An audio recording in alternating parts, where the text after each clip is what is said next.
안녕하세요. 역사 초보도 할 수 있는 세계사 기초 공부 41번째 시간을 시작하겠습니다. 이번 영상은 중세 서유럽 문화 두 번째 내용으로 중세대학과 건축에 대해서 알아보겠습니다. 이번 시간의 핵심 개념은 중세대학의 특징, 그리고 중세 건축인 로마네스크 양식과 고딕 양식의 특징 비교입니다.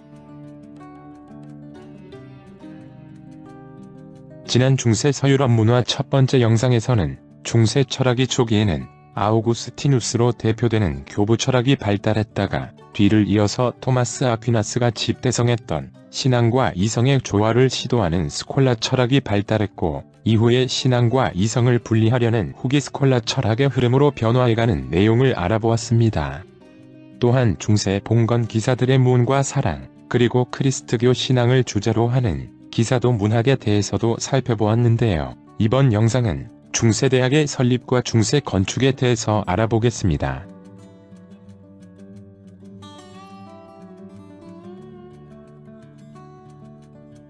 먼저 11세기에서 12세기 중세 중기에 처음으로 대학이 발생하게 되는데, 오늘날의 종합대학을 의미하는 유니버시티라는 말이 원래 학생과 교사로 구성된 길드 조합을 의미하는 라틴어 우니베르시타스를 기원으로 해서 생겨난 것을 잘 아실 겁니다. 원래 중세의 지식인은 대부분이 성직자였고, 따라서 교육활동도 초기에는 교회나 수도원에서 이루어지고 있었습니다. 중세인들의 일상생활과 정신세계에 큰 영향을 끼쳤던 그리스도교 종교 활동의 중심지가 되는 교회뿐만 아니라 신앙심이 깊은 교인들이 은둔하여 종교적인 공동체 생활을 하던 수도원도 중세 학문과 문화의 중심지가 되었고, 특히 수도원에서 이루어지던 성경이나 고전의 필사 작업은 이후 그리스 로마 고전의 보존과 중세 문화 발달에 큰 공헌을 하게 된다고 했습니다. 중세 초기에는 이런 교회나 수도원에 속해 있는 성직자들에 의해서 신학뿐만 아니라 수사학, 논리학, 법학 등이 연구되어 오고 있었는데, 이후 점점 고등교육기관의 필요성이 대두되면서 중세 중기인 11에서 12세기를 전후하여 유럽 각지에서 대학이 세워지게 되었고, 일반적으로 중세 최초의 대학으로 인정받는 곳은 이탈리아의 볼로냐 대학이며, 비슷한 시기에 프랑스의 파리 대학, 영국의 옥스퍼드 대학이 설립되게 됩니다.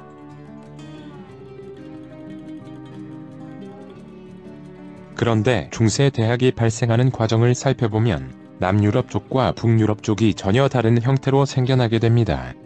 먼저 남유럽 지역에서는 학생 길드가 중심이 되고 법학을 중심 학문으로 대학이 발달하게 되는데, 이런 형태의 대표적 대학이 이탈리아 볼로냐 대학이며, 반면에 북유럽 지역에서는 교원 길드가 중심이 되어 신학을 중심 학문으로 대학이 발달하게 되는데, 이런 북유럽 대학의 대표적인 곳이 프랑스 파리 대학입니다. 그럼 왜 이탈리아 대학은 학생 길드 중심으로 법학이 발달했고, 파리 대학은 신학이 중심 학문이고 교원 길드가 중심이 되는지 대학의 발생 과정을 알아보도록 하겠습니다. 먼저 이탈리아에서 법학이 발달한 이유는 원래 이탈리아가 찬란한 고대 로마 문화의 계승자이므로 로마 제국의 최대 유산인 로마법의 전통을 간직하여 법률에 대한 관심이 지속되고 있었던 것이 한 이유가 되고, 또한 이탈리아에서 중세 도시가 발달한 것도 또 하나의 이유가 됩니다.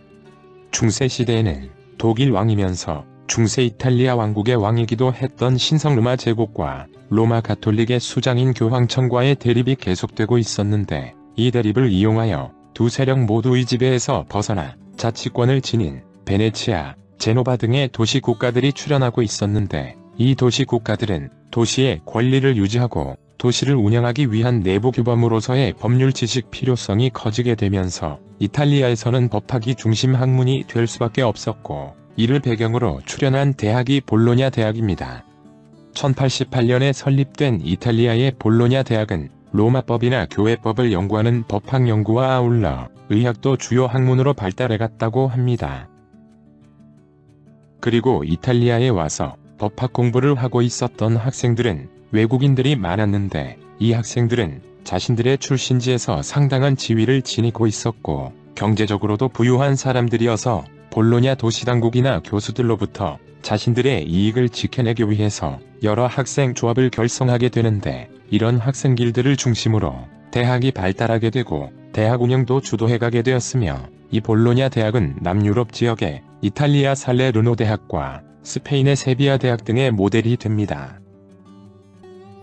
반면에 북유럽 지역에서는 교원 길드가 대학 운영에 중추적인 역할을 하며 신학이 중심 학문이 되는데 대표적인 대학으로는 프랑스의 파리 대학이 있습니다.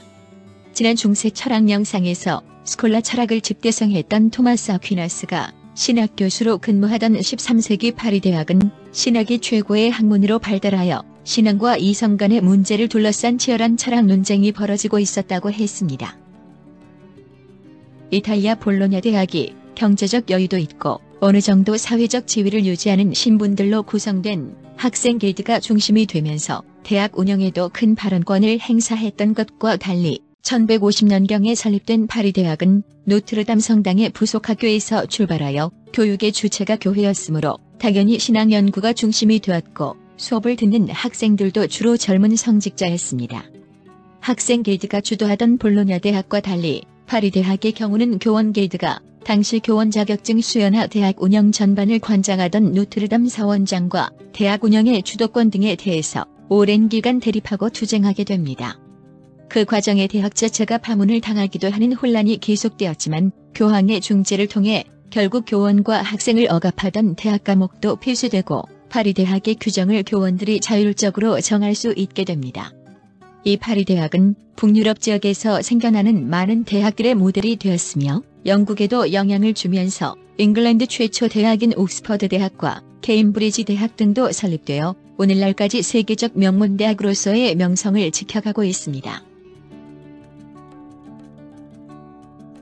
중세대학이 학생과 교사들의 길드인 우니베르시타스에서 출발하게 된다고 했는데 여기서 길드는 중세 도시의 상인과 수공업자들이 결성했던 동업조합으로 국왕이나 영주의 지배로부터 자치권을 가지고 도시 행정을 담당해갔는데 대학 역시 도시 발달에 따른 전문지식인 양성의 필요성에 따라 상인과 장인 길드를 본떠서 교사와 학생의 상호 부조와 보호를 목적으로 조합을 조직하였고 길드에 들어있는 회원들은 재판 등에서 여러 특권을 부여받았으며 볼로냐 대학의 학생 길드는 자신들의 주장을 실현하기 위해 조직적인 수업 거부 등의 방법으로 교사들의 임명이나 파면, 강좌의 개설과 운영 등 대학의 행정기구로서의 역할까지 담당하면서 교회나 국가의 통제에서 벗어나 독자적 운영을 하게 되어 즉 중세대학은 학생과 교사들의 길드에서 출발했다는 것과 도시와 마찬가지로 자치권을 가지고 있었다는 것이 중세대학의 가장 큰 특징이었습니다.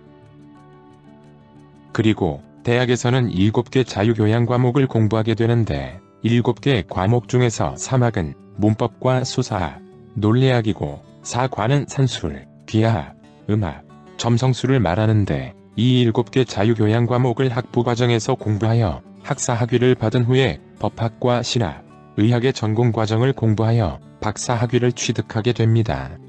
이탈리아에서는 실생활의 필요성 때문에 다른 사람을 설득하는 기술을 배우는 수사학을 3학 중에서 가장 많이 배운 이후에 전공과정으로 법학을 공부하는 형태였으며 프랑스 등지에서는 보편 논쟁 등 낡은 신학체계를 새로운 철학적 방법으로 연결하려는 시도 속에 신학이 발달했던 북유럽 지역의 특성을 바탕으로 논리학인 변증법에 대한 관심이 높아지면서 당시 중세 프랑스 철학의 대표 철학자로 인기가 높았던 피에르 아벨라르의 논리학 강좌에 수만 명의 학생들이 파리 대학으로 몰려들기도 했다고 합니다. 다음은 중세 건축에 대해서 알아보겠습니다. 그리스도교가 사회 전반을 지배했던 시대적 특징을 담아서 중세 건축은 당연히 교회와 수도원 건축이 주류를 차지하게 됩니다. 중세 초기에는 고대 로마의 바실리카 양식 영향이 나타나다가 이후에는 중세를 대표하는 2개의 양식이 발달하게 되는데 이 내용이 이번 영상의 핵심으로 앞시기인 10세기 말에서 11세기경에는 이탈리아를 중심으로 로마네스크 양식이 발달하였고 그 뒤를 이어 12세기부터 15세기까지는 프랑스를 중심으로 주로 고딕 양식이 유행하게 됩니다. 먼저 로마네스크 양식은 로마를 닮았다는 로마식이라는 의미에서 알 수 있는 것처럼 고대 로마 건축의 영향을 많이 받고 있습니다. 이 로마네스크 양식의 가장 중요한 건축적 특징으로는 이미 고대 로마로부터 이어져 오던 건축 기법인 둥근 아치를 이용하면서 돌로 만들어진 무거운 천장을 지탱하기 위해 두꺼운 벽과 튼튼한 기둥이 만들어지고 창문의 크기도 작게 만들어지면서 성당 내부로 들어오는 빛이 적어지게 되었고, 결과적으로 로마네스크 양식의 건물은 실내가 대부분 어두워서 신비롭고 장중한 분위기를 띠고 있으며, 회벽을 칠한 내부 벽면에는 벽화가 그려지게 됩니다. 그러면 로마네스크 양식이 출현한 배경은 무엇일까요?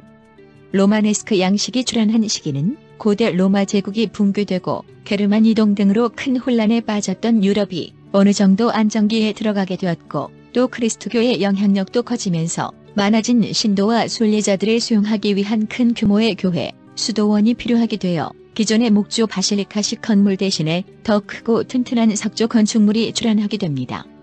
이전 로마 문화 영상에서 바실리카 양식을 알아보았는데, 이번 로마네스크 양식은 로마 시대의 초기 그리스도교 건축인 바실리카 양식의 영향을 받으면서도 바실리카 양식의 직사각형 평면 구조나 목조 천장이 아니라 십자가의 아래쪽이 위쪽에 비해 길쭉한 모양을 하고 있는 라틴 십자가형 평면 구조를 하고 있으며, 돌로 만들어진 무거운 천장인 공룡의 중량을 감당하기 위해서 벽면 두께를 두껍게 만들고 창을 작게 만들었으며, 아치 구조법이 발달하면서 반원통형 교차 공룡도 만들어지게 됩니다.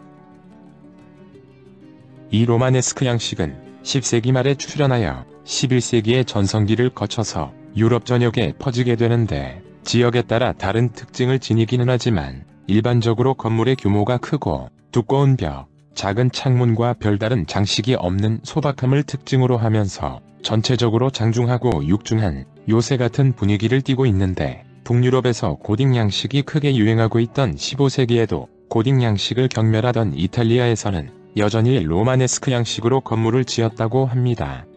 대표적인 로마네스크 건축물로는 이탈리아의 피사 성당, 피렌체 성당과 프랑스의 클리니 수도원, 시토의 수도원 등이 있습니다.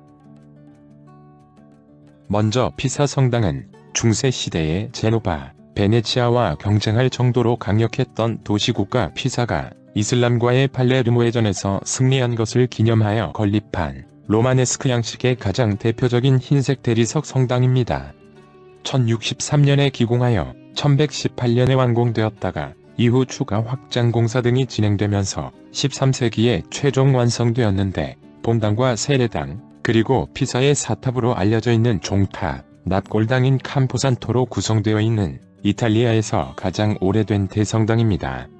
본당의 평면 구조는 라틴 십자가 형태로 건립되어 있고, 십자가가 교차되는 부분 위쪽에는 타원형의 돔 지붕이 만들어져 있으며, 성당의 정면 출입구인 파사드는 무수한 반원형 아치 기둥으로 장식되어 로마네스크 양식의 특징을 아름답게 보여주고 있으며, 부속 건물인 세례당도 로마네스크 특징을 가진 건물이지만 14세기에 가서는 2층과 3층 등의 장식적인 특징의 고딕 양식이 가미되고 비잔틴 양식도 나타나고 있으며, 이 피사 성당은 당시 피사 대학 의학부에 재학 중이었다는 갈릴레이의 과학적 업적이 이루어진 곳으로도 유명합니다.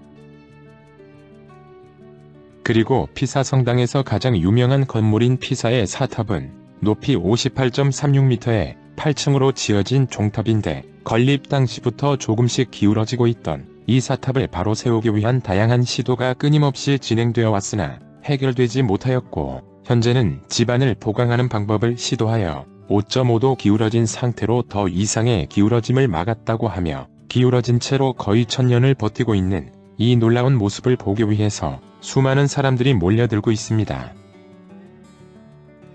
다음으로 피렌체 성당은 일부 세계사 교과서에서 로마네스크 양식으로 분류되고 있는데, 사실은 르네상스 양식이나 고딕 양식으로도 분류될 수 있을 정도로 여러 건축 양식들이 혼합되어 있습니다.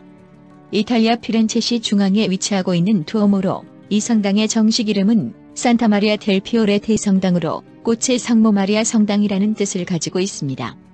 우리가 가톨릭의 대성당을 이탈리아어로 두오모라 하고, 중세부터 이어온 유럽의 도시들마다 대개 두오모가 있지만 도시 이름을 앞에 붙이지 않고 그냥 두오모라고 하면 흔히 피렌체 두오모를 의미할 정도로 여러 두오모 중에 가장 대표적인 성당이 바로 이탈리아의 피렌체 대성당입니다.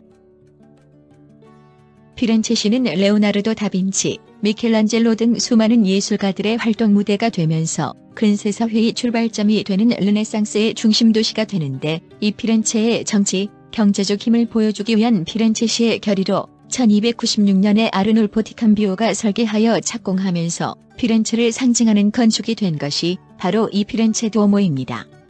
이후의 설계자 아르놀포와 그 뒤를 이은 건축가 조토 등이 성당을 짓는 과정에 사망하고 흑사병도 돌면서 중단되어 오던 공사는 그 뒤에도 여러 공사 감독들을 거치면서도 긴 시간에 걸쳐 진행되어 왔는데 마지막 남은 난공사가 당시 세계에서 가장 큰 사이즈를 지닌 지름 42m짜리 대성당의 지붕 돔 공사였습니다.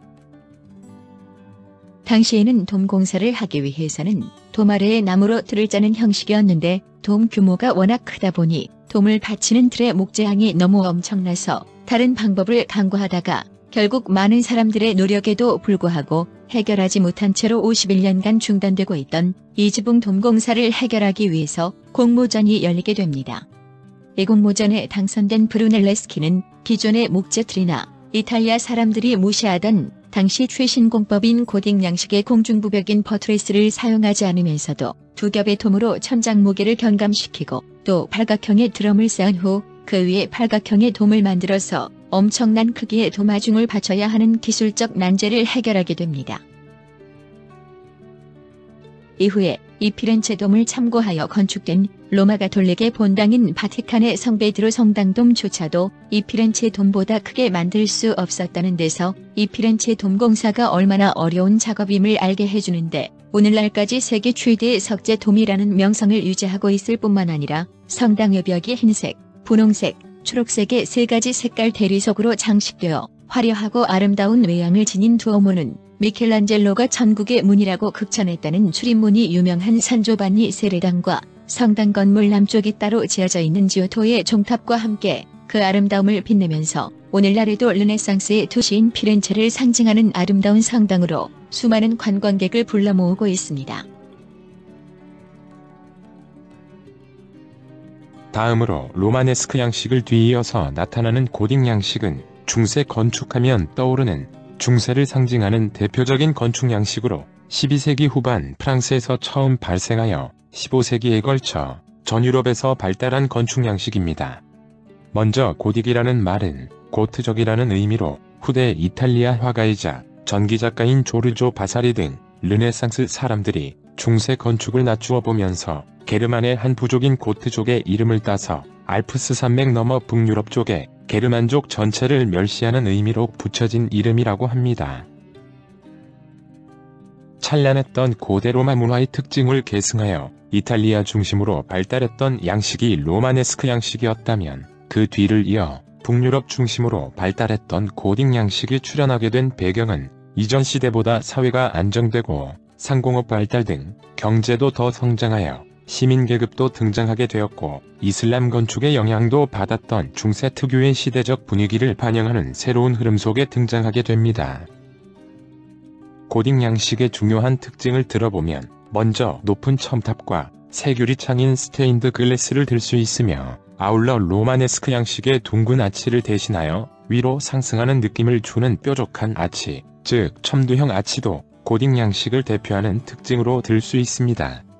첨두형 아치는 인도나 이슬람 건축에서 이미 사용되어 오던 것이지만 종전의 반원형 아치가 기둥의 간격에 따라 높이가 제한되는 것에 비해서 고딕 건축은 첨두형 아치가 폭넓게 사용되면서 높이를 자유롭게 조정할 수 있게 되었고 로마네스크 양식보다 천장의 높이는 더 높아지고 벽 두께는 얇아지게 되었으며 크고 많이 만들어진 창문으로 빛이 많이 들어오게 되면서 건물 내부는 더 밝아지게 되는데 로마 판테온의 돔 천장 꼭대기인 오큘러스에서 기원했다는 고딕 교회 건축을 상징하는 장미창이 스테인드 글래스로 채워지면서 더 화려한 분위기를 만들어내게 됩니다. 그러면 고딕 건축은 어떤 방법으로 로마네스크 양식보다 더 벽 두께가 얇아지고 창문을 크게 만들 수 있었을까요? 그것은 이전보다 건축 기법이 더 발전한 것이 이유가 되는데 가장 대표적인 두 가지 건축 기법으로는 늑제공룡, 즉 리프볼트와 공중부벽인 플라잉 버트레스를 들 수 있습니다. 늑제공룡, 즉 리프볼트는 그림을 보시면 충분히 이해하실 수 있을 듯한데요. 먼저 궁룡 즉 볼트라는 것은 아치 모양으로 만들어지는 둥근 천장을 말한다고 했습니다. 이 둥근 천장인 궁룡에 늑제인 리브를 결합시킨 것으로, 즉 리브볼트라는 것은 기둥 윗부분에 만들어지는 천장, 국룡을 서로 교차시키도록 하고 그 교차하는 능선 부분을 X자형의 리브로 보강하는 형태로서 천장인 국룡의 무게를 지지해주는 리브가 마치 늑골이나 뼈대처럼 보인다고 해서 늑제 국룡을 늑골 국룡이라고도 하는데, 고딕 건축에 와서 가장 조직적으로 사용되게 됩니다. 또한 로마네스크 양식에서는 무거운 석조 지붕과 천장 국룡이 그 무게에 따른 횡압력 때문에 바깥쪽으로 밀려나게 되어 그것을 막아내기 위해서 벽이 두꺼워지고 창문을 작게 만들 수밖에 없었는데, 고딕 양식에 와서는 그 압력을 지탱해주는 장치가 마련되게 됩니다.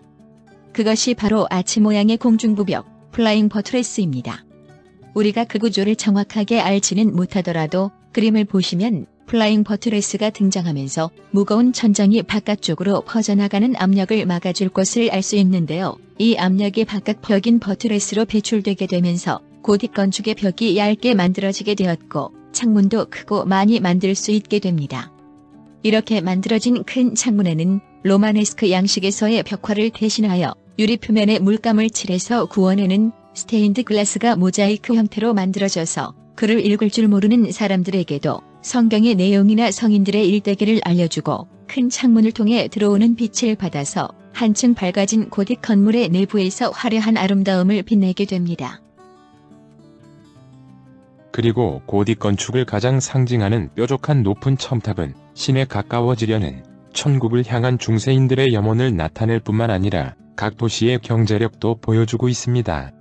아시다시피 중세 도시들은 성당 두오모를 도시 중심부에 세우고 두오모 주변의 시민들의 광장과 관청, 공공시설과 시장들을 만들었는데, 자치 도시들은 폐쇄적인 중세 사회에 활기를 불어넣는 새로운 변화의 중심지가 되는 곳이었으므로 자신들의 경제적 부와 명예, 자부심을 상징하는 더 높은 첨탑을 지으려고 경쟁하게 되면서 고딕 건축은 중세인의 신앙심뿐만 아니라 도시의 경제, 문화 수준을 모두 담아내게 되면서 중세의 시대 정신을 보여주고 있는데, 이런 특징을 지닌 대표적인 고딕 건축으로는 독일의 쾰른 성당, 프랑스의 샤르트르 성당과 노트르담 성당, 이탈리아의 밀라노 성당 등이 있습니다. 먼저 독일의 쾰른 대성당은 스페인의 세비야 대성당, 이탈리아 밀라노 대성당에 이어 세계에서 세 번째로 큰 규모의 고딕 성당입니다.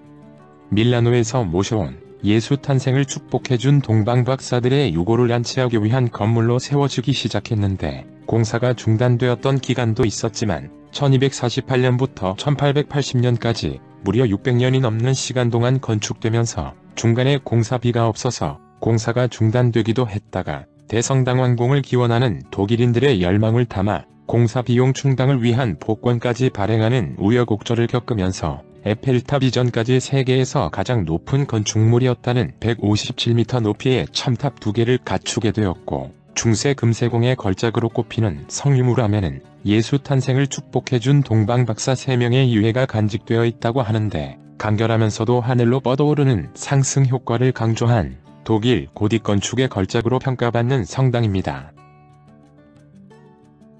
다음으로 프랑스의 샤르트르 성당은 고딕 양식이 제일 먼저 발생했던 프랑스 고딕의 전형을 보여주는 걸작으로, 각각 다른 시대에 건립된 106m 높이의 간결한 로마네스크 양식과 115m 높이의 화려한 고딕 양식을 하고 있는 2개의 높은 첨탑과 아기 예수를 낳을 때 입었다는 성모 마리아의 옷이 보관된 곳으로 유명하며, 정통 점도형 아치나 늑제공룡으로 지어진 건물 구조뿐만 아니라 176개의 화려한 스테인드 글라스와 수많은 조각들도 유명한데, 특히 성모 마리아와 예수의 모습을 조성한 장미창은 신비로움을 더하고 있으며 전형적인 프랑스 고딕 양식으로 아년 대성당이나 영국의 웨스트민스터 사원 등에도 큰 영향을 끼치게 됩니다.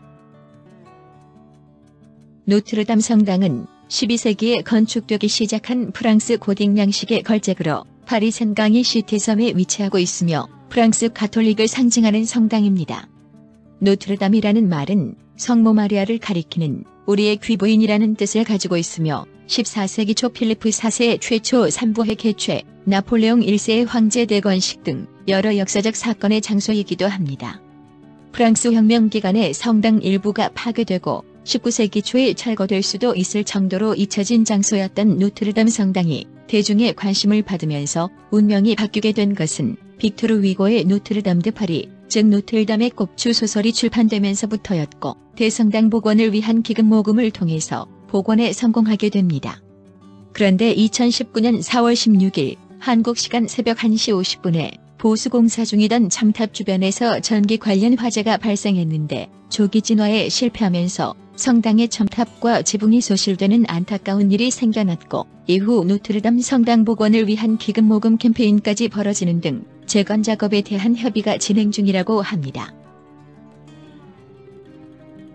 그리고 밀라노 성당은 프랑스에서 생겨나 북유럽에서 크게 유행했던 고딕 양식이 로마 전통 문화의 중심지인 이탈리아에 영향을 주면서 출현했던 고딕 성당으로 종신통령에서 쿠데타로 황제가 된 나폴레옹이 이탈리아 왕으로 대관식을 치룬 성당이며 이탈리아 북부의 패션 도시 밀라노에 있는 이탈리아 고딕 건축의 대표작입니다. 성당 전체가 흰색 대리석으로 만들어졌는데 가장 높은 108m 탑 이외에도 135개의 소호 첨탑들과 2200개가 넘는 정교한 조각상들은 두오모의 화려함을 더하고 있으며 거대한 2개 종탑이 있는 일반적인 고딕 성당과는 다른 모습을 하고 있지만 플라잉 버트리스, 공중부벽을 가진 점이나 소형 첨탑 등은 고딕 양식을 보여주고 있는데 두오모 광장 주변은 패션 도시 밀라노의 진면목을 알 수 있는 명품 쇼핑 공간이 밀집해 있어서 멋진 두오모와 함께 수많은 관광객의 방문을 받고 있습니다. 중세 서유럽 문화에 대한 영상은 여기까지입니다. 시청하시느라 정말 수고하셨습니다. 다음 42번째 영상은 비잔티움 제국에 대해서 학습하시겠습니다. 대단히 감사합니다.